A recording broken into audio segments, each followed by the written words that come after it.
പ്രമുഖ അന്താരാഷ്ട്ര ബിസിനസ് മാധ്യമമായ ബ്ലൂംബർഗിന് നൽകിയ അഭിമുഖത്തിൽ മുഖ്യമന്ത്രി വി.ഡി. സതീശൻ പ്രഖ്യാപിച്ച 10,000 കോടിയുടെ ടാറ്റ കപ്പൽ നിർമ്മാണ പദ്ധതി ടാറ്റ തന്നെ തള്ളിയ പശ്ചാത്തലത്തിൽ സംസ്ഥാന രാഷ്ട്രീയത്തിൽ വലിയ വിവാദം പുകയുന്നു.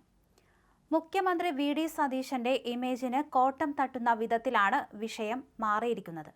10,000 കോടിയുടെ പദ്ധതിയിലെ പ്രഖ്യാപനം പാളിയപ്പോൾ വിശദീകരിക്കാനായി നടത്തിയ പ്രഖ്യാപനവും അവതാളത്തിലായ അവസ്ഥയുണ്ടായിട്ടുണ്ട്.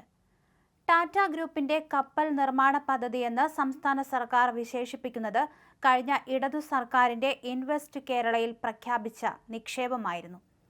ടാറ്റയുടെ സബ്സിഡിയറി കമ്പനിയായ ആഡ്സൺ എഞ്ചിനീയറിംഗ് കൊച്ചിയിൽ ചെറുകപ്പലുകളുടെ നിർമ്മാണ അറ്റകുറ്റപ്പണികൾക്കായുള്ള യൂണിറ്റ് തുടങ്ങാൻ ഇൻവെസ്റ്റ് കേരളയിൽ താൽപര്യപത്രം ഒപ്പിട്ടിരുന്നു.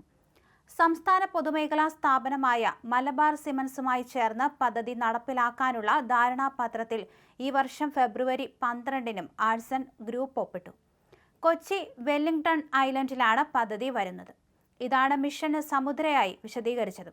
ഇതോടെ വിഷയം രാഷ്ട്രീയമായി ആയുധമാക്കി CPM രംഗത്ത് വരികയും ചെയ്തു.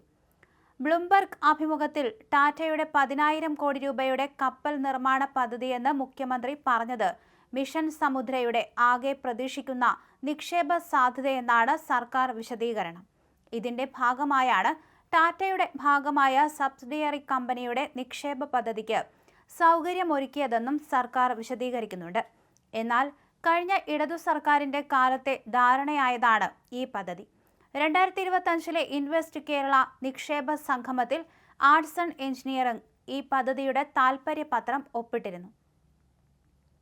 തുടർന്ന് മലബാർ സിമന്റ്സുമായുള്ള സംയുക്ത സംരംഭ കരാറിൽ ഈ വർഷം ഫെബ്രുവരിയിൽ ഒപ്പിട്ടു.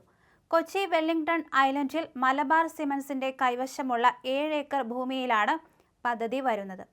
100 ടണ്ണിൽ താഴെയുള്ള ചെറിയ കപ്പലുകളുടെയും ബോട്ടുകളുടെയും നിർമ്മാണ യൂണിറ്റും അറ്റകുറ്റപ്പണികൾക്കായുള്ള കേന്ദ്രവുമാണ് തുടങ്ങുന്നത്.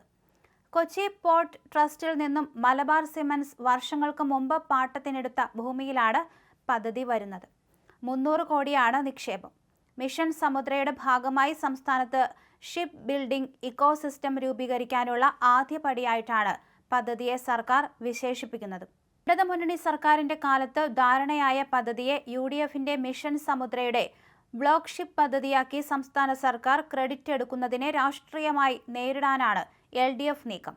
ടാറ്റ പദ്ധതി 300 കോടിയുടെ മാത്രം നിക്ഷേപത്തിൽ ഇൻവെസ്റ്റ് കേരളയിൽ ഒപ്പിട്ട മലബാർ സിമന്റ്സുമായി സഹകരിച്ച് ഈ വർഷം ഫെബ്രുവരിയിൽ സംയുക്ത കരാറിൽ ഒപ്പിട്ടതാണെന്നും ഇടതു സർക്കാരിന്റെ പദ്ധതിയെ മിഷൻ സമുദ്രയുടെ ഭാഗമാക്കിയെന്നുമാണ് പറയുന്നത്.